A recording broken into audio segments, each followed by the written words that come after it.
much electricity, as long as it's connected. And that connection means yoga. And if it's disconnected, the power is lost. So now we're disconnected from Krishna in the material world, and we've lost our spiritual realization. Therefore, we're always in anxiety. And we can't get out of that anxiety by taking pills or having medicine or having nuclear bombs that we can defend ourselves with. These things won't take away our anxiety. These things won't solve our problems. Having a big bank balance doesn't mean that one is going to be happy. Happiness comes from realizing one's spiritual nature and in relationship with Krishna. Because Krishna is Anandamaya Vyasa. He's fully blissful. And by associating with him, we become fully blissful. It's our nature to be blissful. It's like a spark. Spark is in the fire. As long as he's in the fire, he's glowing. He's brilliant. But when the spark falls out of the fire, then it gradually loses its glowing nature. It's not fire anymore. So as long as we're in Krishna's association, then we're glowing on the spiritual platform where we'll be able to experience our transcendental nature. But when we go out of the Krishna consciousness, then we're extinguished, just like when the spark falls on dry grass. It may sometimes ignite the dry grass and burn again. That's compared to the mode of goodness. When the spark falls on plain land, it glows for some time and gradually extinguishes. And that's the mode of passion. And when it falls in water, then it's extinguished instantly. That's the mode of ignorance. So one may fall into goodness, into passion, or into ignorance. But that's not the natural state of the living entity. The natural state is how to get back into the association of Krishna and become Krishnized. So it's a great science. We have some books on the back table there, and you're welcome to. I think most of you already have these books. But if anyone doesn't, they can certainly look through them. And we should take some time. Take time away from television. Take time away from unnecessary things that are just for the body and the mind. And engage that time in becoming Krishna Bhakta. We're all Krishna Bhaktas originally. Nityasita Krishna Prema, Sadhakabanoi, Shravanadi Shuddhi Chitta Kodayudai. Originally, we're all spiritual, Krishna conscious entities, but we've turned away from Krishna since time immemorial, but we have a good opportunity now because we have good intelligence and things are not so, shall we say, frightening that as if we were starving all the time or afraid of being beaten or smashed at every moment. It might be difficult to concentrate, but we have the opportunity of a circumstance that's favorable for our devotional service. That's why the Krishna consciousness movement is growing, because it's a favorable time. People are frustrated with life and war and the impending dangers and diseases and so many problems, crime. We have the time. We don't have to work so hard to maintain ourselves. Actually, one should work just to keep body and soul together and save time for spiritual development, not simply trying to get more and more money from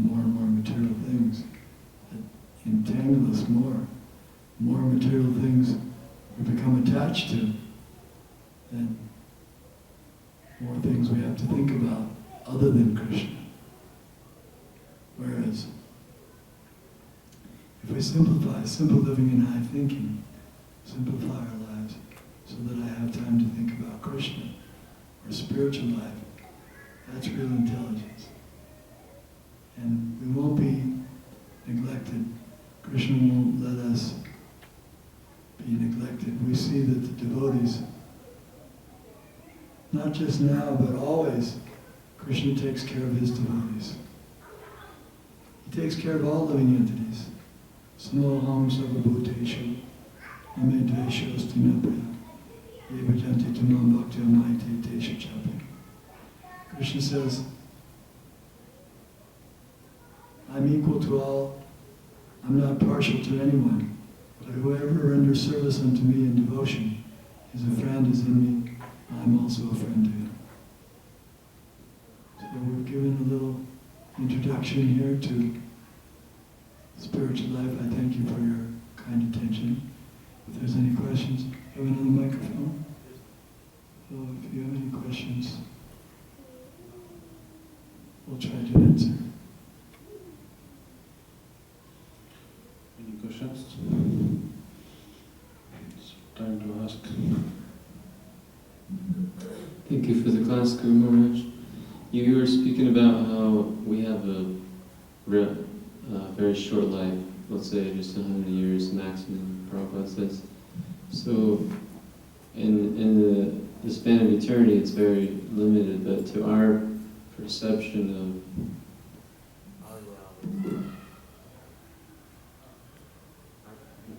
of our reality, it seems very long. So how do we get past that misconception and always remember that this is a short life and we should give ourselves fully to Krishna? Well, you just analyzed it nicely. Stop for a minute and think, how long is 100 years in eternity? It's insignificant. So one has to be thoughtful. If we don't use our intelligence for thinking about these things, we spend all of our time on computer games and so many nonsense things. We don't use our intelligence for thinking. How long is 100 years in eternity? Why should I waste this valuable human form of life? What's going to happen after I give up? What if I'm thinking of, someone quoted the other night, a nice verse from Bhagavad Gita. Yam yam vapit smaram bhavam tajajante kalevaram tam tame vaiti konteya sadata bhava bhavit. Verse means, whatever one thinks of at the time of death, to that state he will attain without fail. So in other words, what if I'm thinking of some material thing? When my death comes and no one knows when that will be. And that means I'll have to take birth in another material species. There's a story about a king.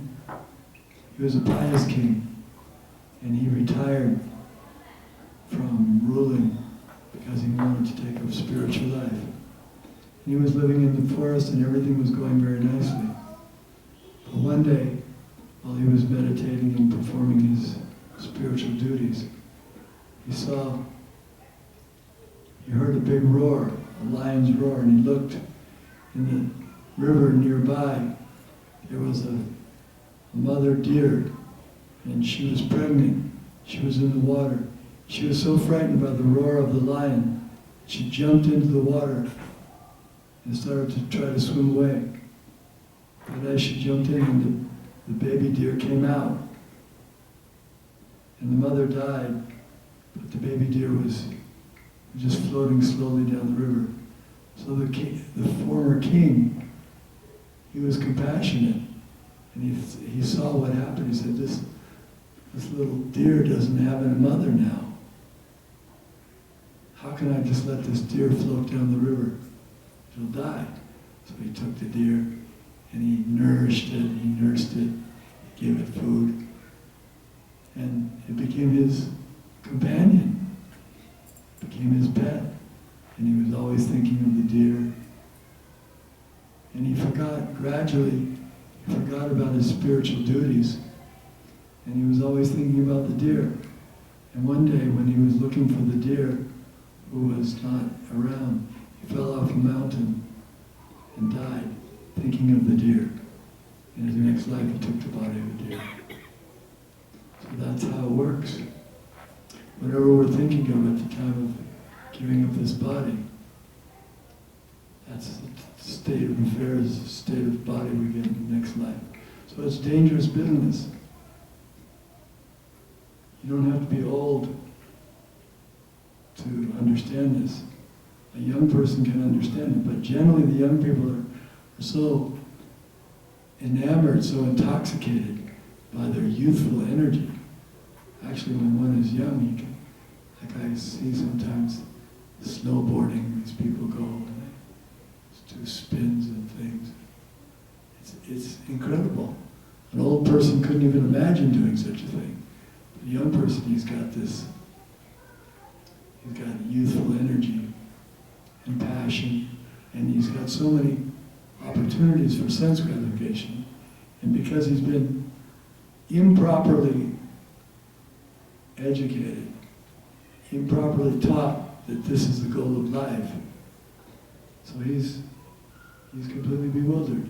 Then he takes intoxication, and the whole thing, he just wastes his time, human form of life.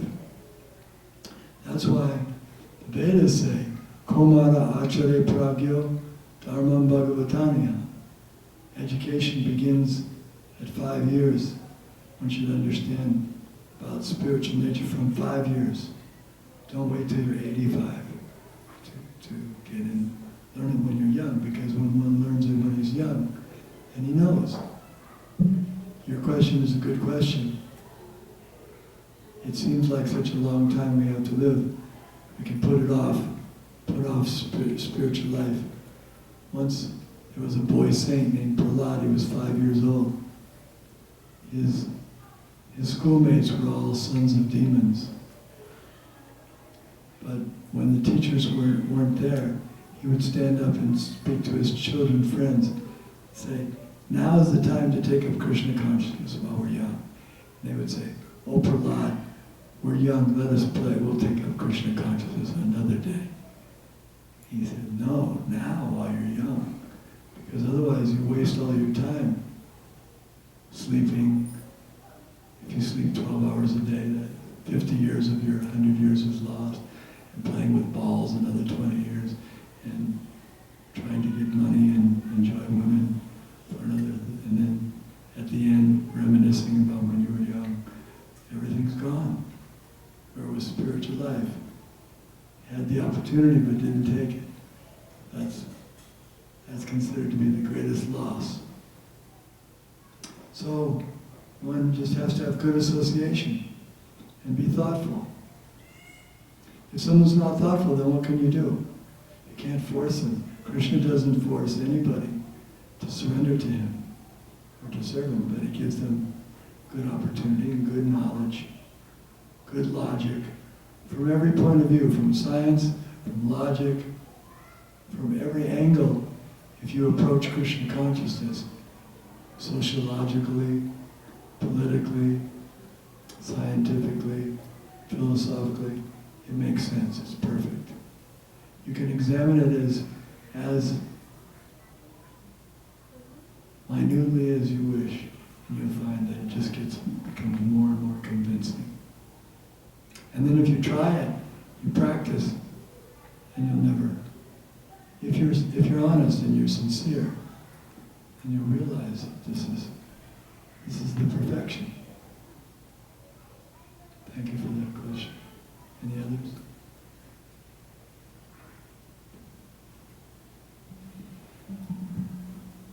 What would happen if, you were thinking of Krishna when you were dying, but the rest of your life you were doing, other things that were Krishna conscious?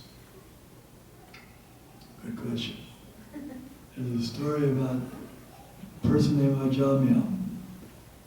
Ajamil, when he was young, he was the son of a Brahmana. Brahmana means saintly person. In the mode of goodness, he was trained as a good Brahmana. And he was doing everything nicely, but one day he was in the village and he saw a prostitute and a Shudra, low-class person. They were embracing shamelessly. In those days it didn't happen very often. In our culture it happens all the time. It's everywhere. But it was a very rare thing, so he was shocked.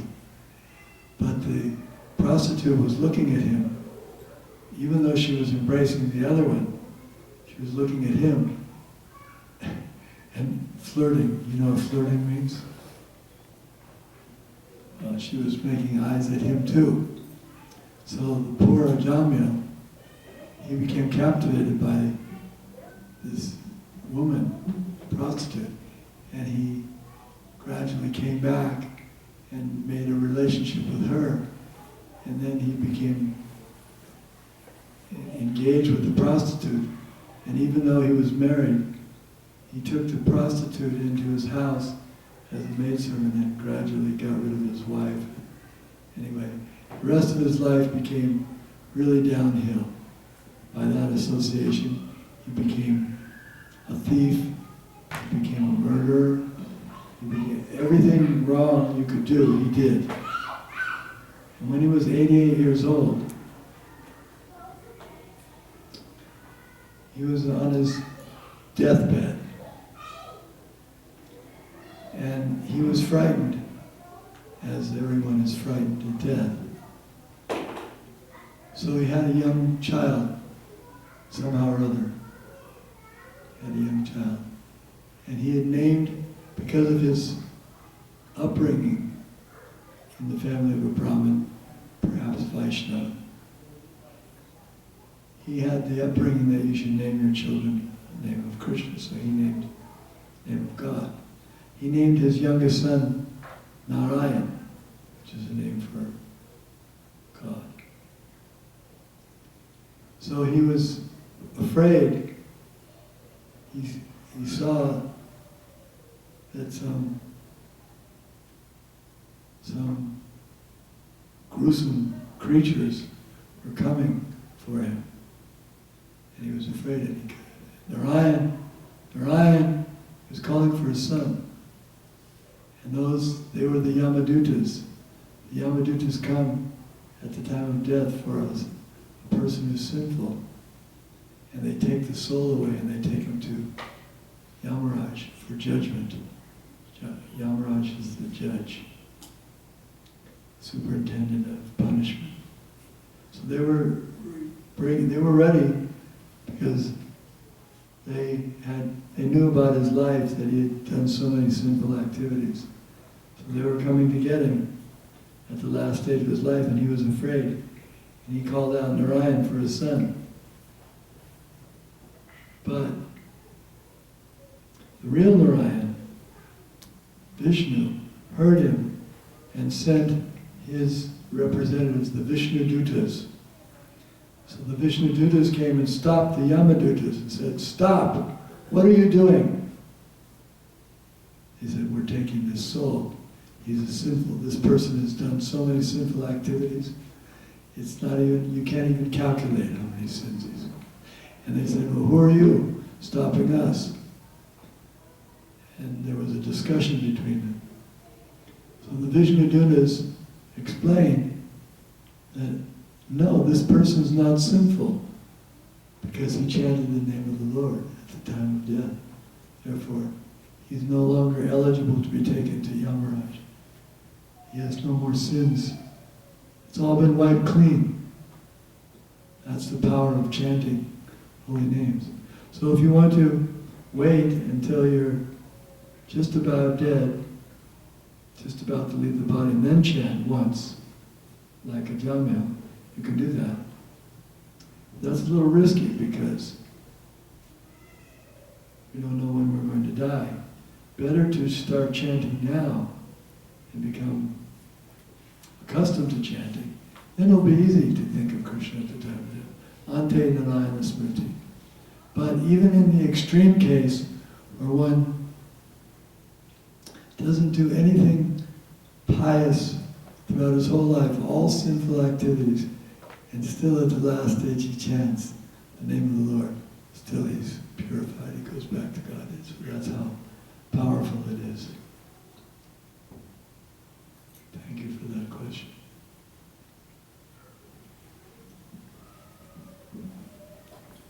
Hare Krishna. Is ego attached to the body or the soul? Ego is a material element, it's a subtle material element. When we speak of fear, we speak of ego, we speak of ahamkara. It means false ego. Real ego means aham brahmasmi, I'm spirit. But false ego means I'm this body.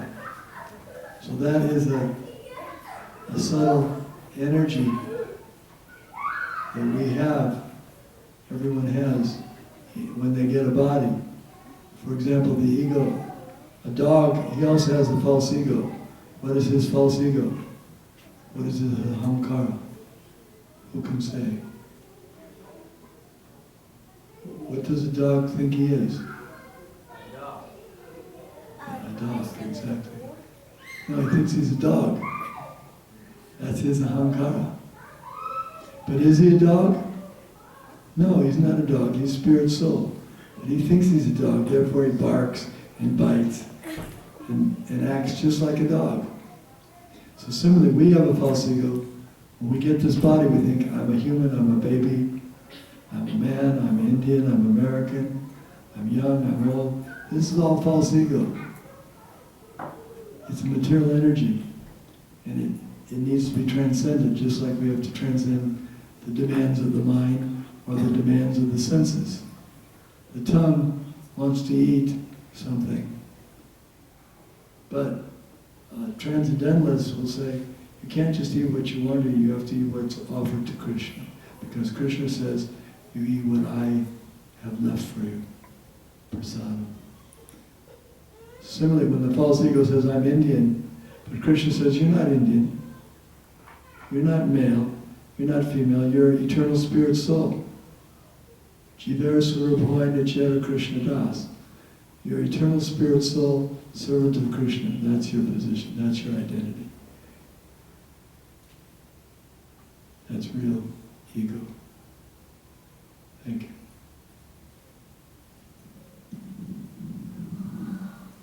Hare Krishna. Can you talk about Maya and how to overcome that?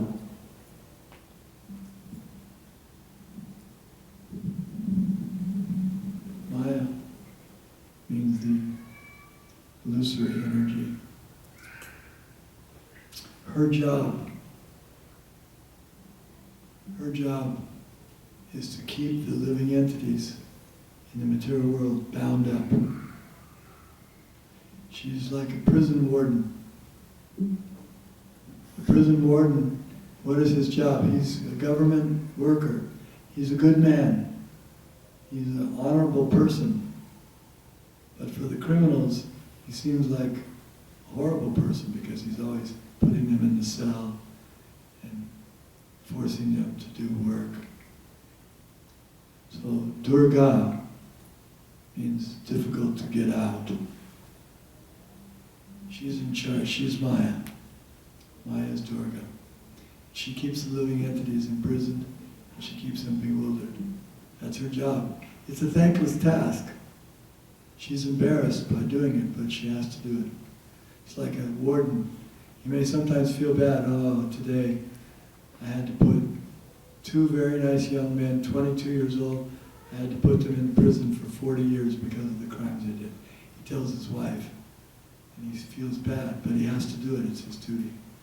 So Maya has to keep us bound up. That's her job.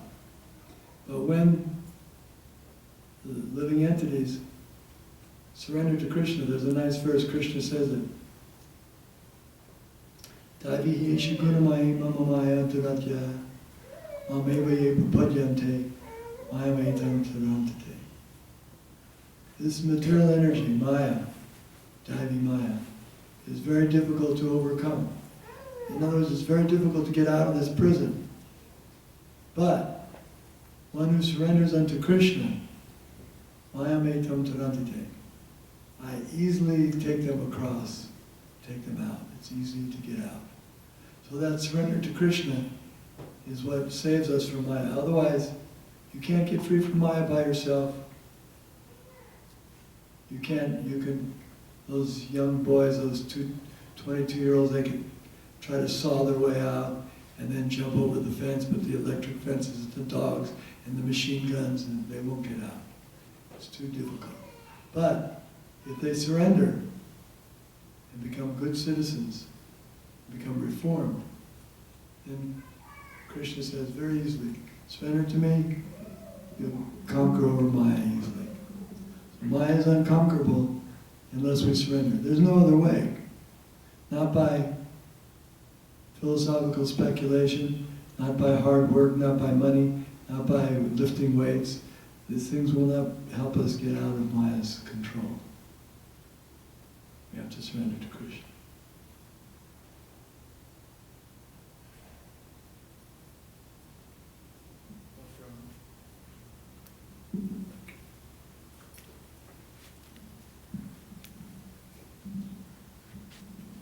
If Krishna's real, why can't I see him?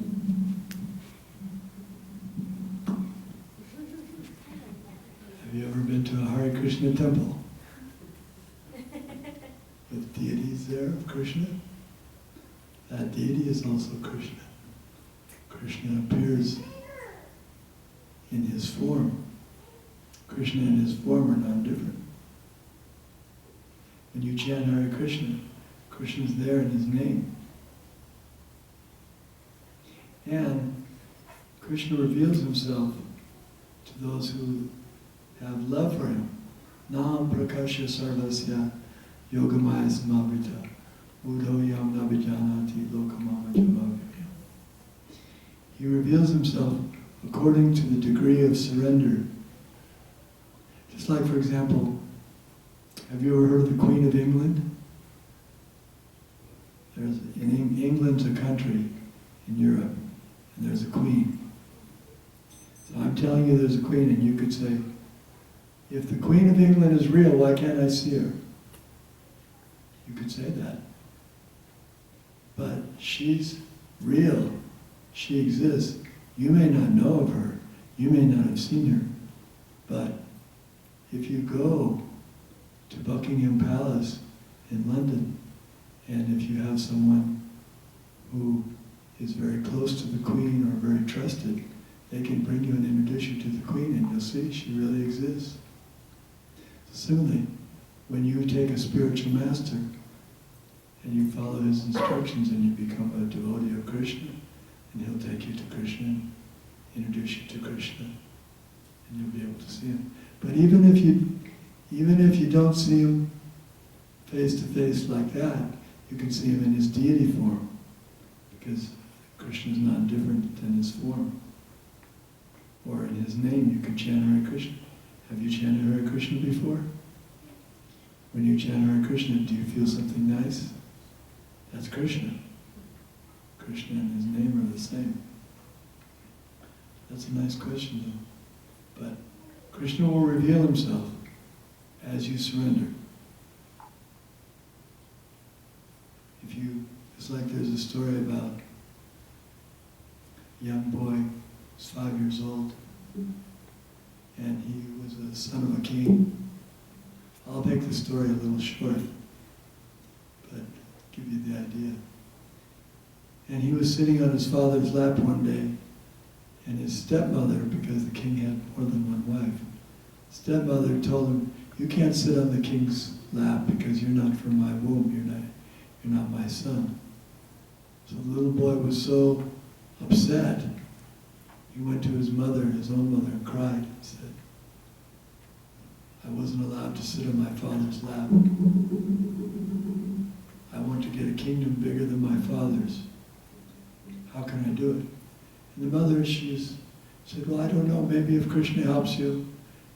He said, "Where's Krishna?" She said, "Well, sages go to the forest to find Krishna." So he said, "Okay," and he went to the forest alone, and he was looking for Krishna. And Narad Muni, the great saint, came to the boy and said, "What are you doing?" He said, "I'm looking for Krishna." Narada would say, "You're too young, what are you, just go back home." He said, "No, I'm determined, I want to see if you can help me find Krishna and speak of that, otherwise I'm going to find him on my own." So Narada Muni taught him how to chant mantra, just like we chant Hare Krishna, Krishna Krishna, Hare Hare, Hare Rama, Rama Rama, Hare. Narada Muni gave Dhruva, this boy, he gave him a mantra to chant. And so the boy chanted for 6 months, controlling his eating and not doing anything else but just chanting, meditating on Krishna. And after 6 months, Krishna revealed himself to Dhruva, and Dhruva became a great devotee. He's one of the famous devotees of the Lord. So, if you go on chanting, Krishna will reveal himself to you in due course of time.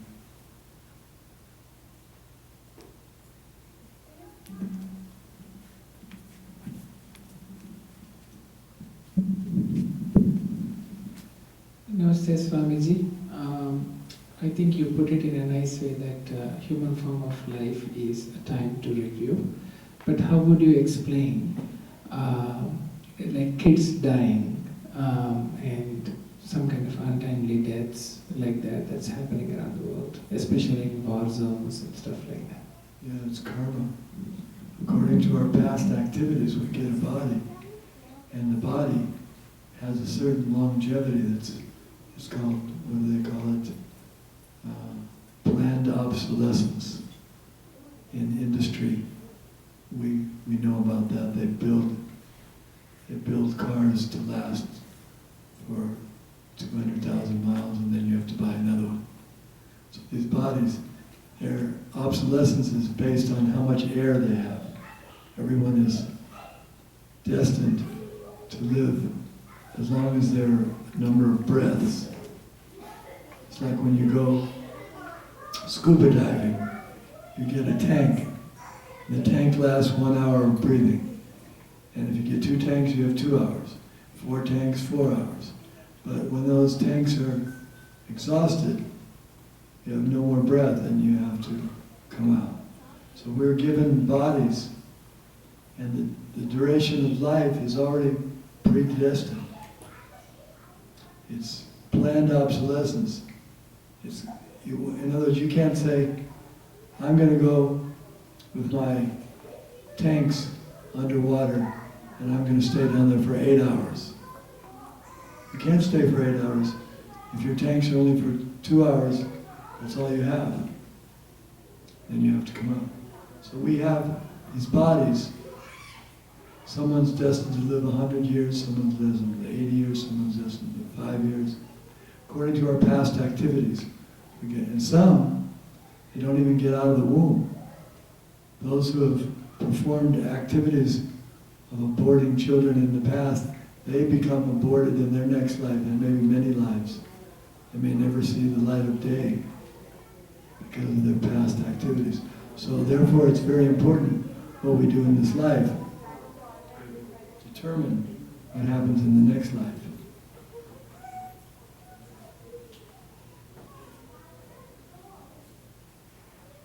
In England a few years ago,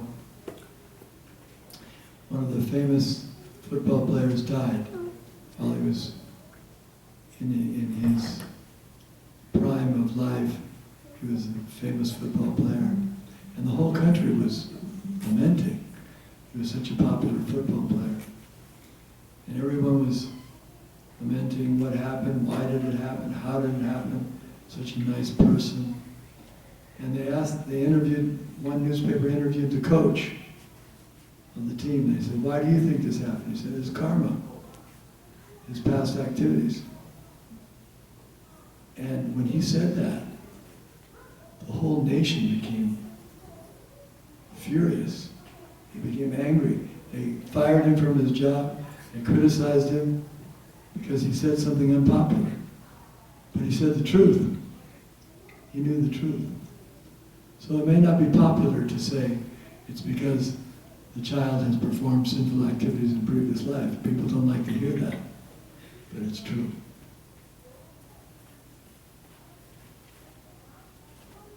Because we lived before, because the soul is eternal. We've had millions of lives. So in our previous life, we're getting the reactions for our past deeds. Sometimes we get good results. Sometimes we get good bodies. Sometimes we get a body that's deformed or diseased. That's our karma. But it doesn't matter. Even if one has a body that's not so beautiful or not so healthy or whatever it may be, not so wealthy, but if one uses their time, time is our most valuable asset. If they use their time in Krishna consciousness, then they'll achieve perfection and get a spiritual body in the next life. That's the real perfection. Mukti hitva anyata rupam swarupena vyavastite. To be situated in our spiritual form, that's the real position of the soul, that's real liberation. Everyone can be liberated. Even a child can be liberated by giving the child an opportunity to see the deity, to chant, to take prasadam. You're ensuring a higher position for your child. Therefore, it's up to the parents. Guru nasasyat, svajano nasasyat, svajani nasasyat. One shouldn't become a parent unless he's planning to deliver his dependents from the cycle of birth and death.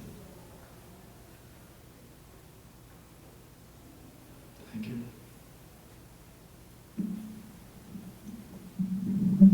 Hare Krishna Maharaj.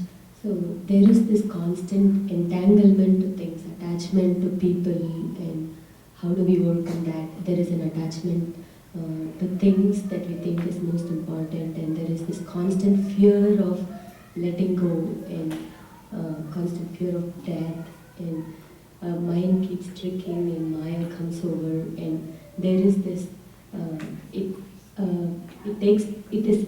seems that it's difficult to continue in Bhakti Yoga when there is this constant things going on in the mind. So how do we control the mind and make it serve Krishna?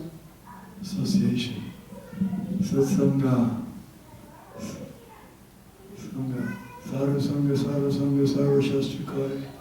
Lavamatra Sadhu Sangha, Sarva Sarikaya. The most valuable thing in the world is association with devotees, with sadhus. So you have to somehow or other associate with sadhus, saintly persons, and then everything changes. It's like instead of reading People magazine or about the stars and what they do, and you become attached to them and bewildered and confused. You hear about Krishna and Sita and Ram and Hanuman and Lakshman. If you hear about Sita and Ram and Lakshman and Hanuman, you'll forget about your troubles, forget about your miseries, and you'll be elevated to the transcendental platform. Therefore, there's Srimad Bhagavatam is full of stories about Krishna. So many nice stories about Krishna in the Puranas. There's 18 Puranas, Mahapuranas, and there's many other Puranas, 180 Upanishads, Mahabharata. So many wonderful pastimes of Krishna in his different incarnations. That's all transcendental. And such transcendental hearing gives one fearlessness, because Krishna is, he's Abhaicharan. Abhaicharan means whose feet bring fearlessness. There's no fear when you're at the feet of Krishna. He protects you from everything. If you're with the most powerful person, you don't have anything to fear. So we have to always keep association with Krishna, then we'll be fearless. Death is afraid of Krishna. Fear personified is afraid of Krishna. When Krishna went to Yamaloka to retrieve the son of his teacher, he blew his conch shell, and Yamaraj immediately knew, oh, this is Krishna, and he came out, paid his obeisances. This is the superintendent of death, but he knew, this is my master, this is Krishna. And he did. He immediately returned the son of Krishna's teacher. So take shelter of Krishna, and all fears, all dangers go away. And taking shelter of Krishna means associating with the Vaishnavas.